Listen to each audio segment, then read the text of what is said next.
What a wild way to kick off the season with Aaron Rodgers. Yeah, on paper, it looks like everything went smoothly. Nearly flawless stat line, 0 interceptions, 4 touchdowns, a massive quarterback rating that most guys in the league only dream about. But if you really watched that game, if you really paid attention to what was happening beyond the box score, then you know it wasn't perfect. And actually, that's what makes this performance even more fascinating. Because even in a game where Rodgers looked like the Rodgers of old, where he spread the ball around, stayed composed, and led a team that scored 34 points, there were clear signs of what still needs fixing. Signs that this team isn't a finished product yet. And Rodgers? He knows it. You could see it in how he carried himself, even while he was dealing with pressure, even while his offensive line looked like it was being held together with duct tape. Let's talk about that offensive line. Because if we're going to talk about what went wrong, that's exactly where we need to start. It's not just that Rodgers got sacked 4 times. Although, yes, that number on its own is already a red flag. It's how those sacks happened. Way too often, he barely had time to scan the field. The pocket was collapsing fast, and Rodgers had to rely on his footwork, his awareness, and let's be honest, his ability to create something out of nothing just to keep the offense moving. Now, it'd be easy to pin this entirely on Broderick Jones, but Rodgers himself was quick to defend his lineman post-game. He even took some blame, saying he ran into a couple of sacks. That's classic quarterback leadership. Take the pressure off the young guys. But let's be real. This wasn't just about one guy having a bad day. This was a unit that looked out of sync. And if Rodgers wasn't one of the smartest and most instinctive players in the league, this could have gone very differently. Now, here's the thing. When Rodgers did get protection, when the offensive line gave him even a few clean seconds, he was borderline unstoppable. We're talking 20 completions on 25 attempts, 196 yards, and 3 of his 4 touchdowns coming from clean pocket scenarios. That's not just good. That's elite. And it's exactly what we've come to expect from him. In fact, as of right now, Rodgers holds the all-time best quarterback rating when throwing from a clean pocket, better than Patrick Mahomes, better than Tom Brady, better than any legend you can name. So yeah, the stakes here are high. Give this guy even a little time, and he will shred defenses. That's the upside. That's what Steelers fans have to be excited about. The question now becomes, can they consistently give him that time? Of course, offensive line play isn't the only thing that needs to take a step forward. The run game? It was pretty much non-existent. 53 total yards on the ground. That's not going to cut it, not in this league. Jaylen Warren showed a little spark with his 11 carries for 37 yards. Nothing explosive, but a whole lot more promising than Kenny Gainwell's line of 7 carries for 19. The average per carry tells the story. Warren at 3.4, Gainwell at 2.7. And honestly, you didn't even need the numbers to feel it. Warren just looked more decisive, more aggressive, more capable of turning a small crease into a decent gain. If the Steelers want Rodgers to be able to fully lean into play action, which has always been one of his greatest weapons, they're going to need a real ground threat. Right now, they don't have it. And if I'm calling the shots, Warren is the guy who starts getting more of those early down reps. Speaking of weapons, let's take a second to appreciate just how many different receivers Rodgers got involved in this game. 7 in total. 7. And we're not talking about just tossing screen passes out to the flat. We're talking about big plays, drive-extending plays, touchdown plays. Metcalf had his early moments before the Jets' defense basically decided, all right, we're done letting this guy beat us. That opened things up for everyone else, Calvin Austin, Ben Skowronek, Pat Freiermuth, even John Smith. Rodgers was working every area of the field, and that kind of distribution, that's dangerous. That's what makes defending him such a nightmare. Because when he's seeing the field like that, you can't key in on one guy. Take one weapon away, and 3 others will burn you. And yet, and this is where the critique comes back in, the deep ball was almost entirely absent. You would think that with the kind of talent Rodgers has at wide receiver, and with the reputation he's built for throwing one of the prettiest deep balls in NFL history, they would have taken a few more shots downfield. But that didn't happen. In fact, his average depth of target ended up being one of the shortest of any quarterback in the league that weekend. And that wasn't an accident. Mike Tomlin basically came out and admitted it during his Tuesday press conference. The Steelers didn't think Rodgers would have the time to wait for those routes to develop. They were being real about it. The offensive line wasn't holding up, and they weren't about to get their quarterback killed just to prove a point. So instead, they went with quick reads, short throws, fast decisions, and it worked. But just imagine what happens when Rodgers does get that time. When he can let a play breathe. When he can throw those moon balls to Metcalf or hit Freiermuth on a seam route 30 yards down middle. That version of this offense, that's the scary one. That's the one nobody wants to see. Let's also talk about Rodgers himself. Not the stat line, not the physical tools, but the presence. The way he leads. Because you could feel it during the game. When things went sideways, when a play got blown up or a drive stalled, Rodgers didn't panic. He didn't sulk. He reset. You could see him talking to his linemen, calming them down, directing guys at the line, giving that look to his receivers that says, I got this. And that stuff matters. Intangibles matter. Yeah, I know some folks roll their eyes when we start talking about intangibles, but trust me, when you're in the huddle with a quarterback who believes, who keeps everyone grounded even when it's 3rd and long, that changes everything. And Rodgers has always been that guy. Now he's bringing that to Pittsburgh, and already you can see the ripple effects. The team feels different. They feel composed. They feel confident. That doesn't come from nowhere. But we can't wrap this up without circling back to the defense, at least a little bit. Because even though this whole segment is focused on Rodgers, his performance is still affected by what happens on the other side of the ball. And there's been a lot of noise about communication issues on defense, especially involving Patrick Queen and the whole green dot situation. People forget what that really means. It's not about play calling. It's about relaying information. Queen is the guy with the earpiece.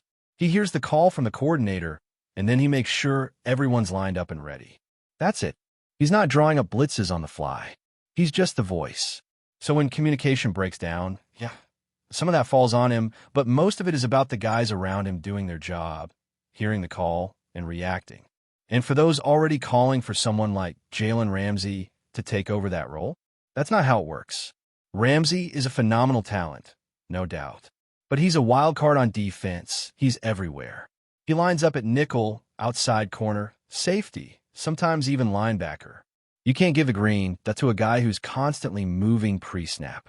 You need someone steady, someone in the middle, someone who sees the whole field. That's why Queen has the role. And despite a rough start last year, he got better, and he earned it. He made the Pro Bowl. He cracked the NFL's top 100. That doesn't happen by accident. Give him time. So yeah, Rodgers looks sharp. He looked like the guy Pittsburgh was hoping for when they brought him in. But this is still just the beginning. There's plenty to clean up in the trenches, in the run game, in the deep passing attack. But with Rodgers at the helm, with that kind of poise, that kind of accuracy, and that ability to turn chaos into order, the Steelers have every reason to believe the best is yet to come. And that's the thing. When you watch a performance like this one from Rodgers, you can't help but feel like we've only scratched the surface. Sure, the stat sheet is pretty, but there was this underlying sense throughout the game that he was holding something back. Not because he wanted to, but because the situation demanded it. It felt like watching a Formula One car stuck in second gear, still winning the race, but knowing it hasn't come close to its top speed. That's where the excitement comes from. Because if this is the version of Rodgers you get when he's under duress, with a shaky offensive line, a non-existent running game, and a conservative play sheet, then what's it going to look like when things actually start clicking? And let's not overlook the fact that the game plan itself was pretty cautious. You could feel it from the opening drive. There was no real urgency to push the ball downfield, no aggressive tempo, no deep play action shots to keep the defense honest. It was like the Steelers coaching staff walked into this one saying, let's just survive. And that makes sense to a degree. First game of the season, Rodgers still adjusting to a new system, the offensive line not showing any signs of being trustworthy. Yeah, you don't exactly want to start dialing up 40-yard bombs. But even so, you could sense the restraint. You could almost feel Rodgers looking down the field, seeing something he wanted, and then pulling back, checking it down instead. That's not who he is by nature. That's who he has to be right now. The fact that he's still managed to put up 4 touchdowns and over 200 yards is a testament to just how high his floor is. Now, Part of the reason that cautious game plan didn't completely stall out was because of the receivers stepping up when it mattered. It wasn't about one guy carrying the load. It was about everybody doing their job. And maybe that's the most promising sign of all. Because when you see that kind of balance, when 4 or 5 different receivers are making key plays, when tight ends are getting involved, when even the running backs are catching passes out of the backfield, that's the foundation for something bigger. That's when you know a quarterback has full command of the offense. He's not locking onto one guy. He's going through progressions, reading the defense, finding the open man. That's high-level quarterbacking, and Rodgers is still doing it like it's second nature. Take someone like Pat Freiermuth. He wasn't lighting up the stat sheet, but when the Steelers needed a tough catch in traffic, he was there. Ben Skowronek, not the first name that comes to mind when you think about red zone threats, but he found the end zone. John Smith made his one big moment count. Even Calvin Austin, a guy some were unsure about heading into the season, showed he could be more than just a gadget player. That kind of production across the board gives the coaching staff options. It gives Rodgers confidence, and it makes it that much harder for a defense to zero in on anyone. But still, there's this lingering question. How much longer can they operate like this before it catches up to them? Rodgers is doing a lot of heavy lifting right now. He's covering up flaws. He's adapting on the fly. He's turning short throws into sustained drives. But you can only mask weaknesses for so long in the NFL. Eventually, the better teams, the ones with elite pass rushers, the ones who don't miss tackles, the ones who can mix coverages without tipping their hand, they're going to make you pay for being one-dimensional. And right now, without a run game and without the time to let routes develop, that's exactly what this offense is. That's why Jaylen Warren could end up being one of the keys to unlocking the full potential of this group. You saw in flashes. He hits the hole hard. He finishes runs. He has that twitch, that quick burst that keeps defenses from getting comfortable. And maybe more importantly, he looks like a guy who wants it. There's something about the way he runs, the body language, the attitude that screams hunger. And that kind of energy, that mentality is contagious. The Steelers need more of that. Because right now, it feels like there's too much waiting around, too much reacting, not enough dictating. Warren, even in limited touches, looked like someone who could flip that switch. And let's not act like Rodgers isn't noticing all of this. You can tell. You can see it on the field, on the sidelines, in his post-game demeanor. He knows what this offense could be. And at the same time, he knows what's holding it back. But what makes Rodgers special is that he doesn't let that frustration boil over. He channels it. He finds ways to make it work. Whether it's manipulating defenders with his eyes, using hard counts to buy an extra second, or simply trusting his guys to make plays in tight windows, he's still doing all the little things that win games. That's why the Steelers brought him in. Not just for the big arm, not just for the experience, but for the ability to lead a team through growing pains without letting it unravel. But before we dive in, don't forget to subscribe to Steelers Nation Central and hit the like button on this video. Your support helps us keep bringing you the latest updates on the Pittsburgh Steelers. And don't forget to share your thoughts on the news in the comments below. Whispers are growing louder in the NFL world as speculation swirls around DK Metcalf's future with the Pittsburgh Steelers. Sources close to the situation suggest that the star wide receiver, known for his jaw-dropping speed and physical dominance, may be packing his bags sooner than anyone expected. While the Steelers have been relatively quiet, insiders hint at internal friction and strategic disagreements that could be pushing Metcalf toward the exit door. Metcalf's arrival in Pittsburgh was initially met with optimism, seen as a potential game-changer for a team looking to rejuvenate its passing attack. But as the season unfolds, questions about chemistry with the quarterback and alignment with the coaching staff's long-term vision have fueled speculation that the relationship might be fraying. Some league analysts suggest that salary cap considerations and looming contract negotiations could also be factors nudging the superstar toward free agency or trade. Rumors have intensified after Metcalf was spotted at team facilities more quietly than usual, with no clear signs of the usual media interactions that have defined his career. Could this be a strategic move to signal his discontent, or simply a coincidence? Fans are watching closely, dissecting every social media post and interview for clues.